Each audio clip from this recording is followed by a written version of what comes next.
كتاب الله وعترتي كتاب الله وعترتي أهل بيتي.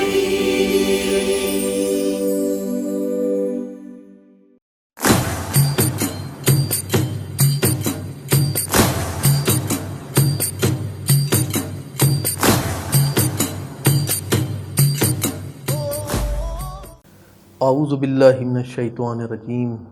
بسم اللہ الرحمن الرحیم. الحمد للہ رب العالمین بارئ الخلائق اجمعین فاطر السماوات والارضین باعث الانبیاء والمرسلین ثم الصلاة والسلام علی سیدنا ومولانا ابی القاسم محمد وعلى أهل بيته الذين أذهب الله عنهم الرجس وطهرهم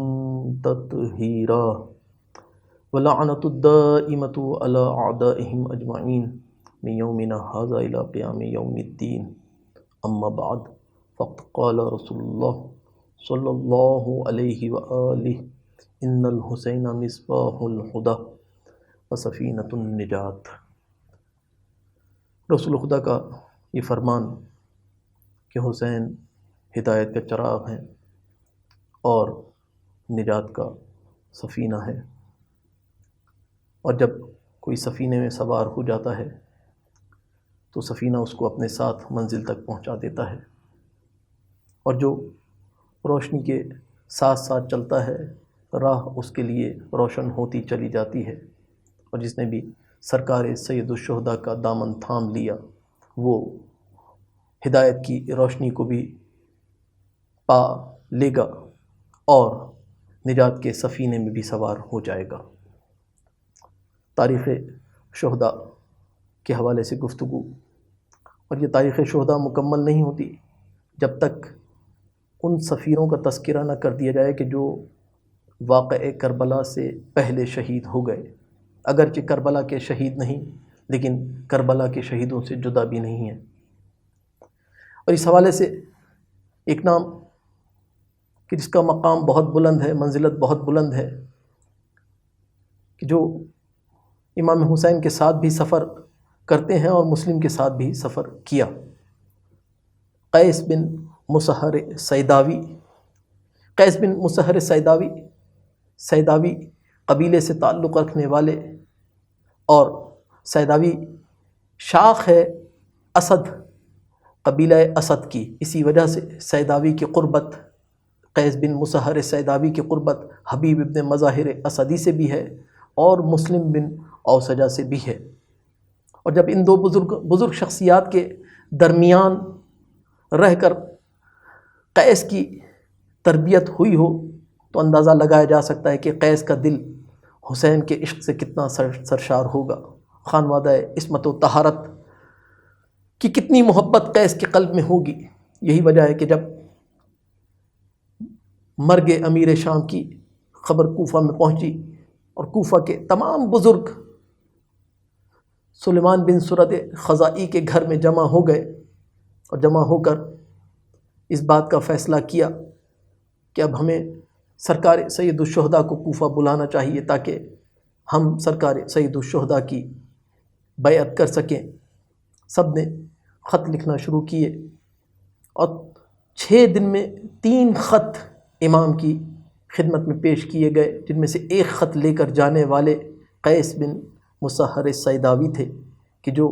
کوفہ والوں کے خطوط لے کر امام کی خدمت میں پہنچے ہیں. اور قیس کی فضیلتوں کے حوالے سے، قیس کی شخصیت کے حوالے سے اگر گفتگو کی جائے تو یہ قیس وہ ہیں کہ جنہوں نے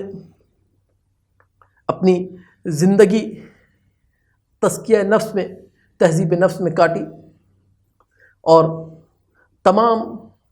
اخلاق کے جو اہل بیت کی زبان سے انسانوں کے لیے ادا ہوئے، قیس نے اپنی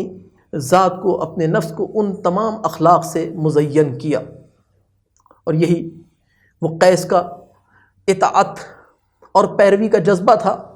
کہ امام نے ان کو اپنا سفیر قرار دیا. تاریخ بتاتی ہے کہ قیس ایک بار کوفہ والوں کے خط لے کر پہنچے ہیں، اور پہنچنے کے بعد ایک بار امام کی خدمت میں مکہ میں پہنچے اور کوفیوں کے خط امام کی خدمت میں پیش کیے کہ مولا کوفہ والے آپ کو بلا رہے ہیں، کوفہ والوں کی تلواریں آپ کے لیے آمادہ ہیں، کوفہ والوں کے دل آپ کے لیے دھڑک رہے ہیں۔ امام نے سارے خطوط پڑھے، اور پڑھنے کے بعد ایک بار حالات کا جائزہ لینے کے لیے اپنے بھائی مسلم کو کوفہ کی طرف روانہ کیا، اور مسلم کو تنہا روانہ نہیں کیا بلکہ قیس ابن مسہر سیداوی کو اور عبد الرحمن بن عبداللہ کو بھی مسلم کے ساتھ روانہ کیا۔ اور مسلم جب کوفہ میں داخل ہوا، داخل ہونے کے بعد مسلم کے ہاتھ پر کوفیوں نے بیعت کی، اور تاریخ بتاتی ہے جیسا کہ ذکر ہوا کہ 40,000 کا فگر، 40,000 کا عدد، 40,000 افراد نے مسلم کے ہاتھ پر بیعت کی۔ اور جب ان حالات کو دیکھا تو مسلم نے اب امام حسین کے نام خط لکھا، اور خط لکھنے کے بعد کوئی اور مسلم کی نگاہ میں نہیں جچا اس خط کو لے جانے کے لیے خدمت مولا میں سوائے قیس ابن مسہر سیداوی کے۔ مسلم نے قیس ابن مسہر سیداوی کو بلایا اور کوفہ کے حالات لکھ کر قیس ابن مسہر سیداوی کے حوالے کیے کہ جاؤ میرے آقا و مولا کی خدمت میں پہنچا دو۔ قیس نے نمائندہ امام کے خط کو لیا، آنکھوں سے لگایا اور لگا کر مکہ کی جانب چلے، اور مکہ پہنچنے کے بعد قیس نے مسلم کا خط امام حسین کی خدمت میں پیش کر دیا۔ امام حسین نے خط کو پڑھا، اور خط کو پڑھنے کے بعد ایک بار آمادہ سفر ہوئے، اور جب حالات اس قابل نہ رہے کہ مکہ رہنے کے قابل رہے، وہ جائے امن کہ جو سب کے لیے امن کی جگہ ہے لیکن نواسۂ رسول کے لیے امن کی جگہ نہ رہا، تو ایک بار حسین نے مکہ کو چھوڑنے کا فیصلہ کیا۔ 8 ذی الحج کو تمام حاجی اپنے حج کے احرام پہن کر مکہ آ رہے تھے، لیکن رسول کا نواسہ کہ جس کے دم سے حج ہوتا ہے، جس کے نانا نے حج کرنا سکھایا، وہ مکہ چھوڑ کر جا رہا تھا۔ جہاں حسین مکہ چھوڑ رہے تھے وہاں یہ وفادار سفیر قیس ابن مسہر سیداوی بھی حسین کے ہمراہ تھا، اور کیسے نہ ہوتا کہ عاشق حسین تھا، کس طرح سے اپنے محبوب کو تنہا چھوڑ دیتا، اپنے محبوب کو چھوڑ کر خود تنہا چلا جاتا۔ جہاں جہاں حسین جا رہے ہیں وہاں وہاں اب قیس ابن مسہر سیداوی جا رہے ہیں۔ ایک بار جب بطن الرمہ کی منزل پر پہنچے ہیں امام، تو کچھ دیر کے لیے وہاں پر رکے، اور رکنے کے بعد ایک بار بطن الرمہ کی منزل پر امام نے مسلم کے نام خط لکھا، اور خط لکھ کر قیس کو بلایا۔ قیس، ہمارا یہ خط کوفے والوں کے نام ہے اور مسلم کے نام ہے، یہ خط لے جا کر کوفے والوں تک پہنچا دو کہ ہم سے پہلے ہمارا خط پہنچ جائے اور لوگ آمادہ ہو جائے۔ قیس نے وہ خط لیا، اور خط لینے کے بعد ایک بار قیس چلے، اور یہی دل میں تمنا کہ کسی طرح سے امام کا خط پہنچا دیں اور لوگ آمادہ ہو جائیں، اور استقبال کے لیے سرکار سید الشہداء کے استقبال کے لیے کوفہ سے باہر آ جائیں، اور کوفہ سے باہر آ کر امام کا استقبال کریں۔ لیکن اب کوفہ وہ کوفہ نہ رہا کہ جو قیس چھوڑ کر آئے تھے۔ کوفہ میں عجب انقلاب آ چکا تھا عبید اللہ بن زیاد کے آنے کے بعد۔ وہ کوفی کو جو کل تک حسین کی نصرت کا دم بھر رہے تھے، اب سب کے سب گھروں میں چھپ گئے جا کر، یا جو عاشق حسین تھے ان کو قید کر لیا گیا ہے، ان کو نظر بند کر دیا گیا ہے، اب وہ کہیں آ جا نہیں سکتے۔ لیکن قیس کے ذہن میں وہی کوفہ کے جو قیس چھوڑ کر نکلے تھے، ایک بار جب چلتے چلتے منزل قادسیہ پر پہنچے تو حسین بن تمیم نے قیس کو روک لیا، اور روکنے کے بعد جب قیس کی نگاہ حسین بن تمیم پر پڑی تو سمجھ گیا کہ اب حالات وہ حالات نہیں رہے، کوفہ وہ کوفہ نہیں رہا۔ اب فکر ہے تو صرف ایک فکر کہ اگر یہ خط حسین بن تمیم کے ہاتھ لگ گیا تو یہ خط فوراً عبید اللہ بن زیاد تک پہنچ جائے گا، اور اس خط میں ان افراد کے نام موجود ہیں کہ جو حسین کی نصرت کے لیے آمادہ ہیں، اور کہیں ایسا نہ ہو کہ یہ خط پہنچ جائے اور عبید اللہ بن زیاد ان تمام افراد کو چن چن کر قتل کر دے، اور کوفہ حسین کے چاہنے والوں سے خالی ہو جائے۔ ایک بار قیس نے کوئی اور راہ نہ پائی سوائے اس کے کہ اس خط کو نگل لیں، اور اس خط کو ایک بار نگلنا شروع کیا، اور نگل کر اس خط کو نگل لیا، ختم کر دیا۔ حسین بن تمیم، مجھے کیا نگلا؟ کہا تجھے کیا مطلب، میں جو نگلوں اور جو کھاؤں۔ ایک بار حسین بن تمیم نے قیس کو گرفتار کیا، اور گرفتار کرنے کے بعد ابن زیاد کے سامنے پیش کیا کہ یہ سفیر حسین ہے، حسین کا خط لے کر آیا تھا لیکن خط کو اس نے مٹا دیا، خط کا نام و نشان اس کے پاس سے نہیں ملا۔ عبید اللہ بن زیاد نے پوچھا کہ پتا وہ خط کہاں گیا؟ کہا وہ خط میں نے ضائع کر دیا، اب تجھے نہیں مل سکتا وہ خط۔ کہا اچھا خط نہیں مل سکتا، تجھے یہ تو پتہ ہے نا کہ کس کے نام لکھا گیا تھا وہ خط، ان افراد کے نام بتا دے۔ کہا میں نام بھی نہیں بتاؤں گا۔ جب بہت زیادہ زور دیا گیا، بہت زیادہ اصرار کیا گیا نام بتانے کا، اور قیس بن مسہر سعداوی نے ایک بار نام نہیں بتایا، تو پھر عبید اللہ نے پھر خواہش ظاہر کی، عبید اللہ بن زیاد نے خواہش ظاہر کی، قیس ایسا کر مسجد کوفہ میں کوفہ کے ممبر پر جا کر حسین سے براءت کا اعلان کر، حسین پر لعن کر، حسین پر سب کر، کیونکہ تو حسین کا سفیر ہے، تو عاشق حسین ہے۔ جب تو حسین سے براءت کا اظہار کرے گا تو پھر کوفہ میں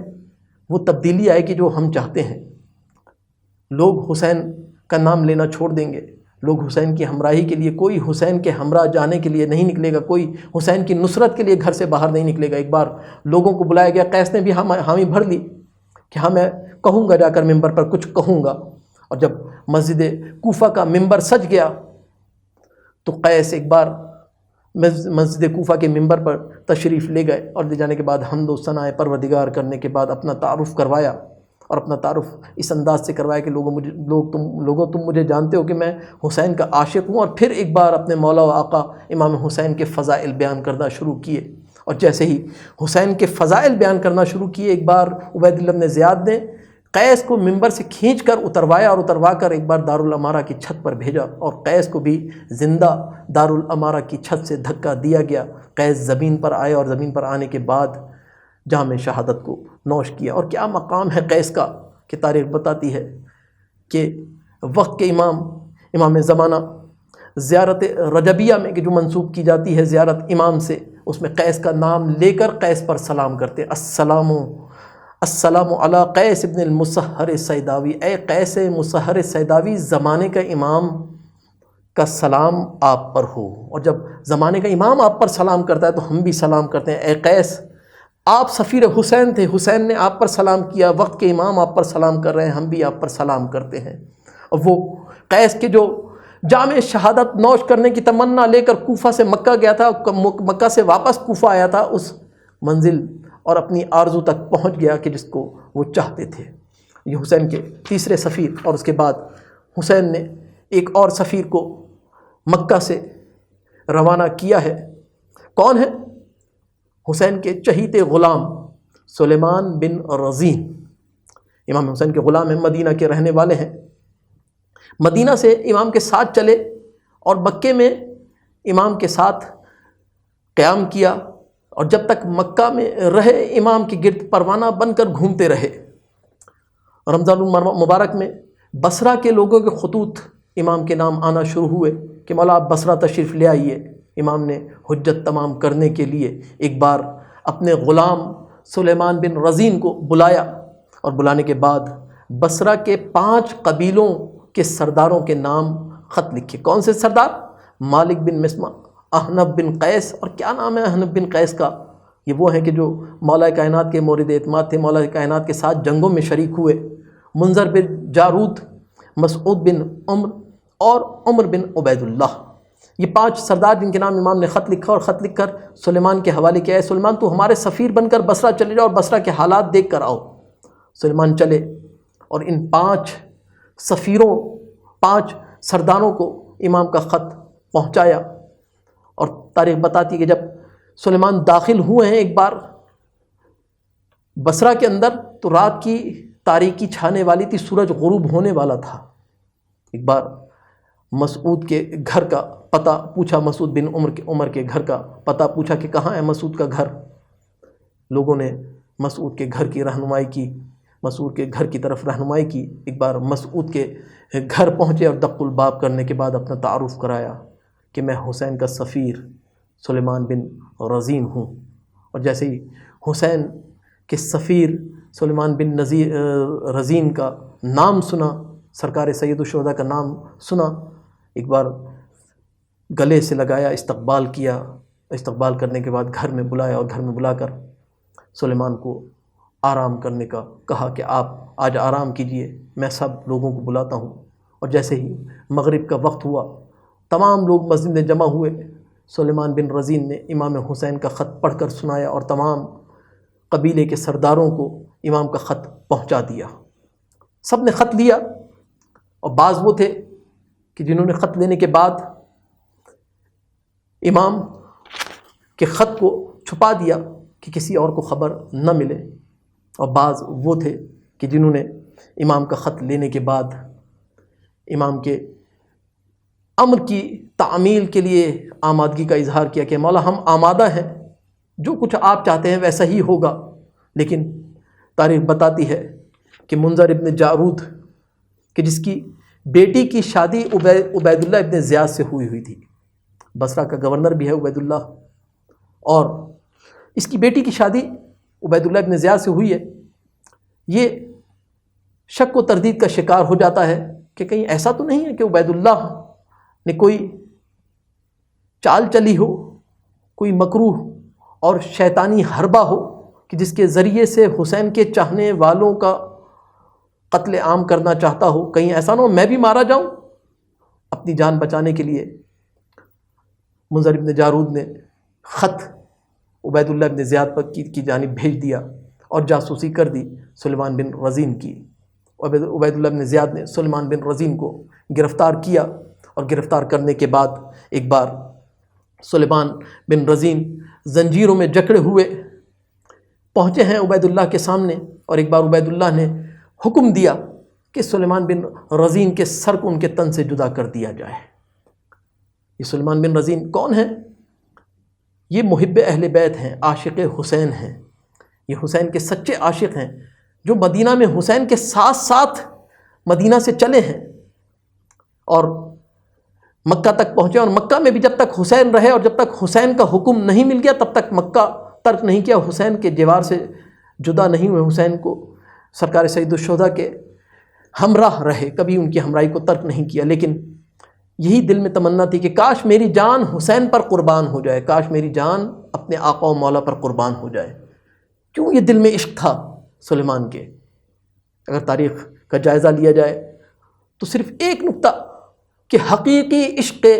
اہل بیت، حقیقی محبت اہل بیت سلیمان بن رزین کے دل میں، اور یہ محبت کیا کیا نہیں کرواتی، یہ محبت سب کچھ کرواتی ہے۔ یہ محبت جو ایک بار حسین کی اور خانوادہ حسین کی، اہل بیت کی، رسول کے خانوادے کی آ جائے قلب میں تو ہر وہ کام کرتا ہے جو رسول کا خانوادہ کرتا ہے، اور جب یہ کام کرتا ہے تو خدا کے بھی نزدیک ہو جاتا ہے، اہل بیت کے بھی نزدیک ہو جاتا ہے۔ اور سلیمان بن رزین بھی وہی شخص ہیں کہ جو خدا کے بھی نزدیک ہیں اور اہل بیت کے بھی نزدیک ہیں، اور یہی عشق حسین کی پیروی میں مدینہ سے مکہ اور مکہ سے پھر حسین کے امر کے مطابق بصرہ آیا، اور بصرہ میں آنے کے بعد ایک بار سر تن سے جدا کر دیا گیا۔ اور کتنا بلند مقام ہے سلیمان بن رزین کا کہ بصرہ میں شہید ہونے والے پہلے اور آخری شہید، تنہا شہید ہیں کہ جو بصرہ میں شہید ہوئے، اور ان کے مقام کا اندازہ اس بات سے لگایا جا سکتا ہے کہ وقت کے امام زمانہ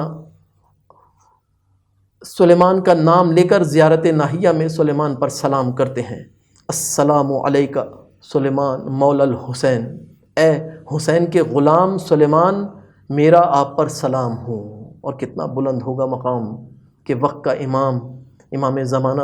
سلیمان کو یاد کر کے گریا کرتے تھے اور ان پر سلام کیا کرتے تھے۔ اے سلیمان ہمارا بھی آپ پر سلام ہو کہ آپ نے جام شہادت نوش کیا اور حق کی بات کی اور سچ کا راستہ اپنایا اور ہمیشہ حجت خدا کے ہمراہ رہے۔ والحمد للہ رب العالمین۔